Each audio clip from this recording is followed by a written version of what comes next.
Ladies and gentlemen, boys and girls, soilers, toilers and frog boilers, welcome along to the Joe Spivey YouTube channel where we discuss books and little else. And it is Friday, which is of course the fifth day of the working week, the fifth and final day of the working week, and you can very much sense the spring in the collective step here in Northern England at the moment. I know that I've commented on anthropogenic climate change many times on this channel. It is the wanton habit of men between the ages of sort of 22 and 30 to completely disavow such theory of ecological collapse, but I do in fact reinforce it on a near weekly basis and say that it is something that needs fighting against.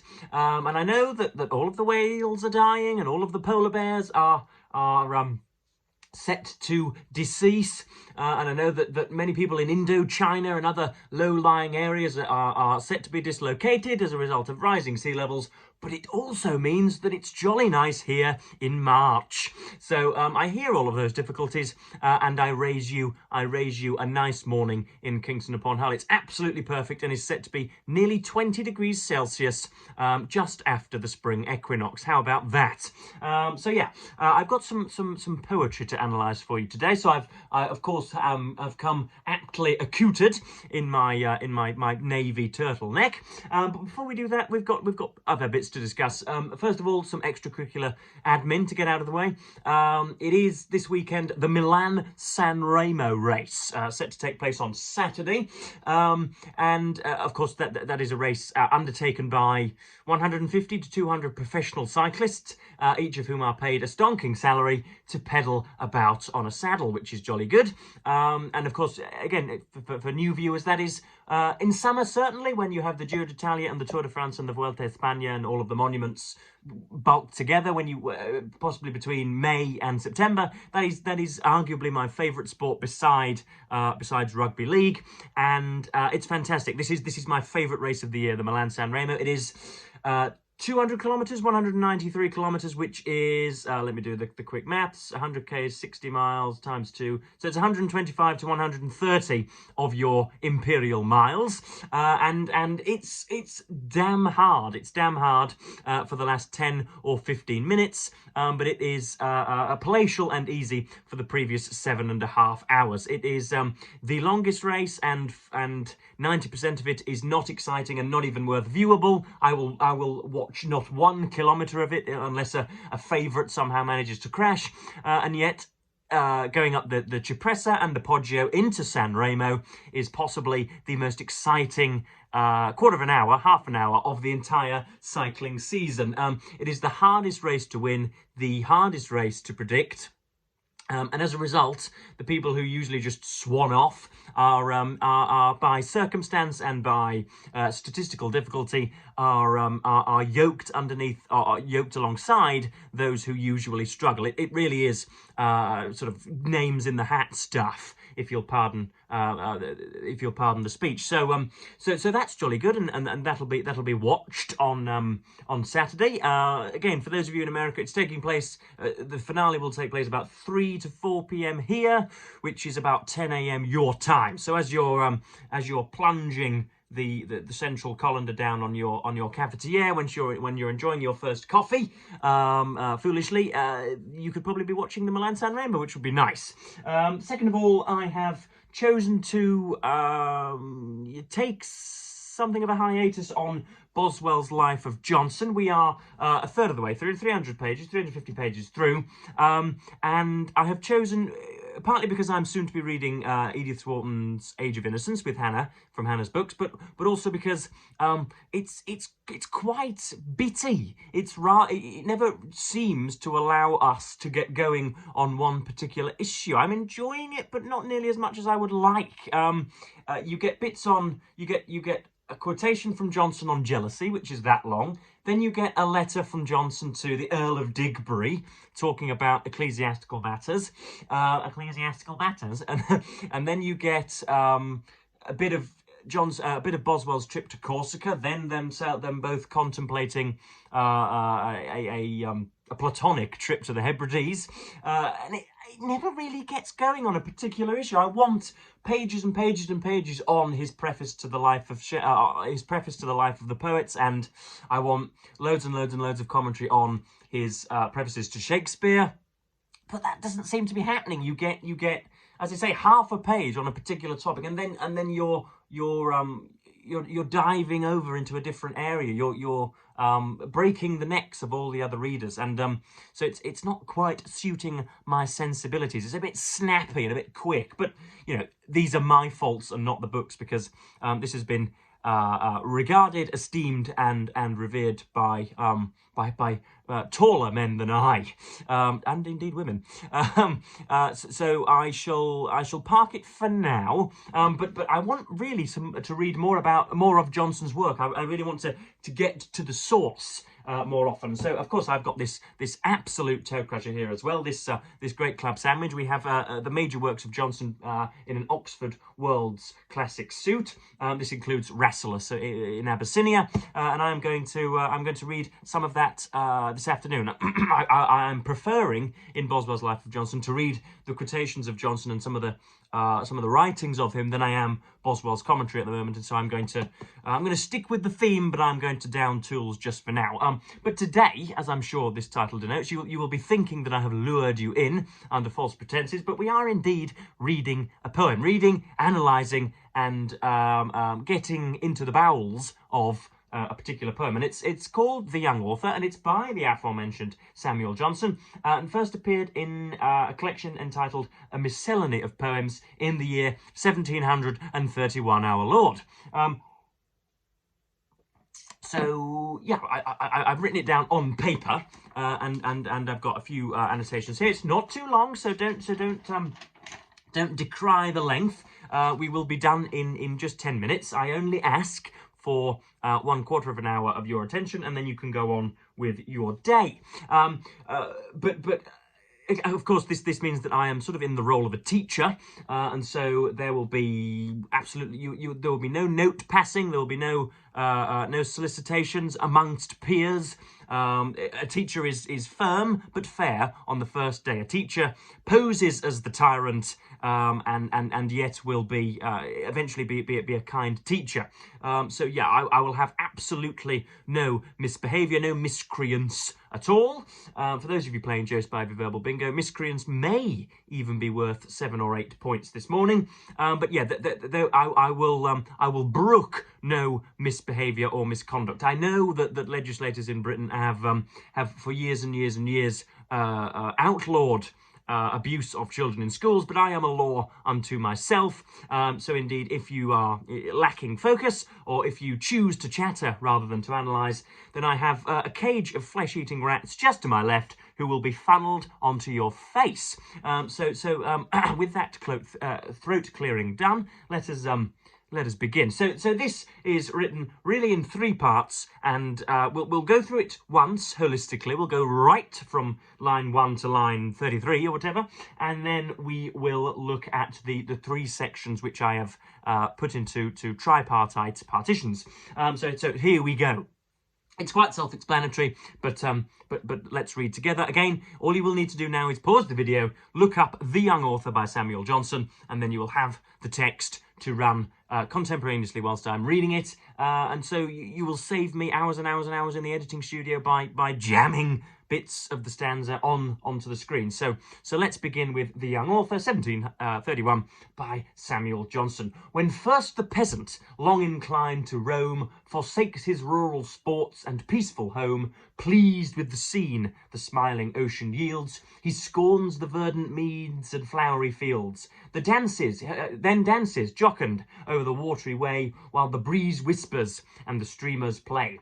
Unbounded prospects in his bosom roll, and and future millions lift his rising soul. In blissful dreams he digs the golden mine, and raptured sees the newfound ruby shine. So there's your first section, I think.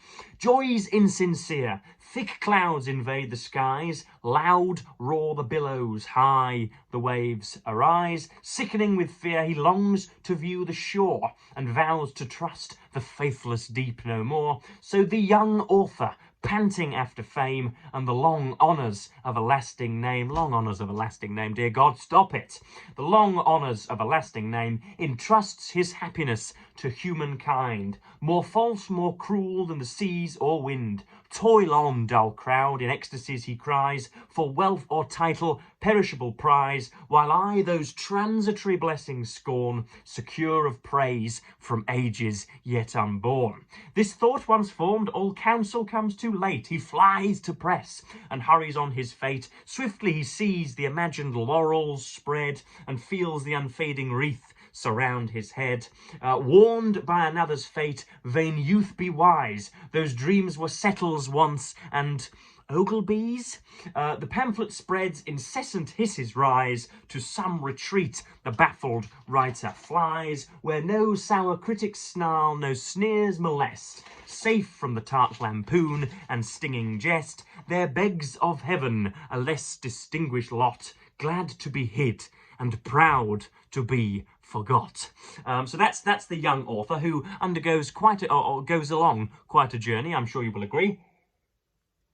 Now, I hope you picked up on that. I hope it's still on your screen. I hope you picked up the idea that, first of all, we used to talk about when we were in our university seminars. We used to close read. We used to undertake close readings, whereby you look at one or two lines and extrapolate from that really all men ought to be executed in public, but we shan't be doing that today. But when we do close reading, we will realise, I think here, Johnson is, if he is known at all, if he is remembered at all today, he's remembered as something of a complicated individual, somebody who is not perhaps easy to read, somebody who engages the brain and is quite sinuous and chewy fodder for those of us seeking to understand his writings.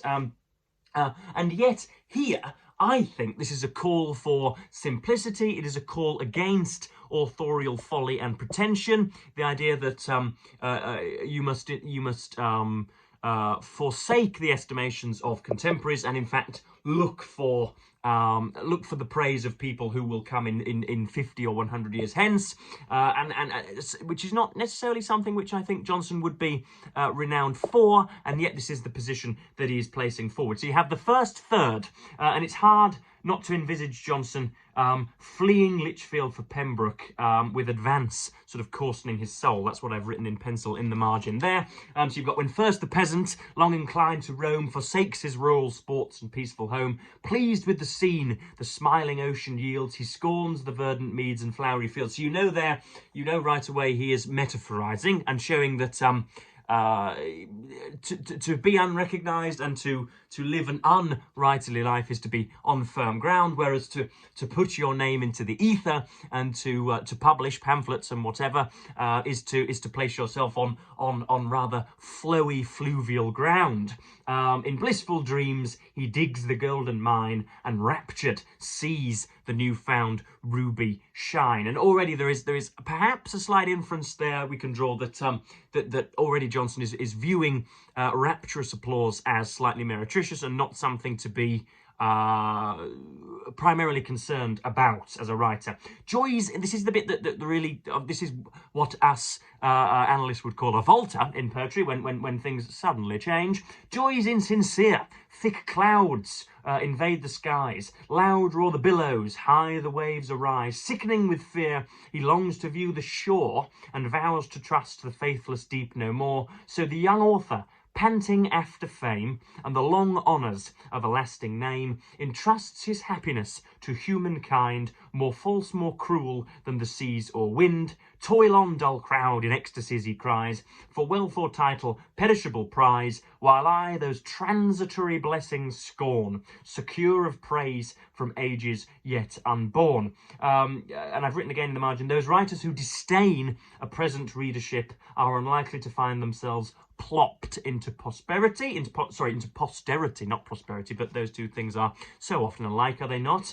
Yeah, pretension and folly mixed. Now, it is strange, isn't it? Because if you were just to quote the speech there from Toil on, dull crowd to Ages Yet Unborn, you would think that that is quite a recommendable sentiment, isn't it? That sounds that sounds a great sentiment. Wealth or title, perishable prize, while I those transitory blessings scorn, secure of praise from ages yet unborn. How often have I on this very channel said, well, I know that 10 or 15,000 subscribers await me if I were to make short form content on TikTok, but I'm going to trust that that is superficial, and therefore hope that in 30 or 40 years' time my writing brings me to the fore rather than just my my short form content. And yet Johnson is actually scorning that nonsense as I say, pretentious folly. He flies, this thought once formed, all counsel comes too late. He flies to press and hurries on his fate. Swiftly he sees the imagined laurel spread. So he thinks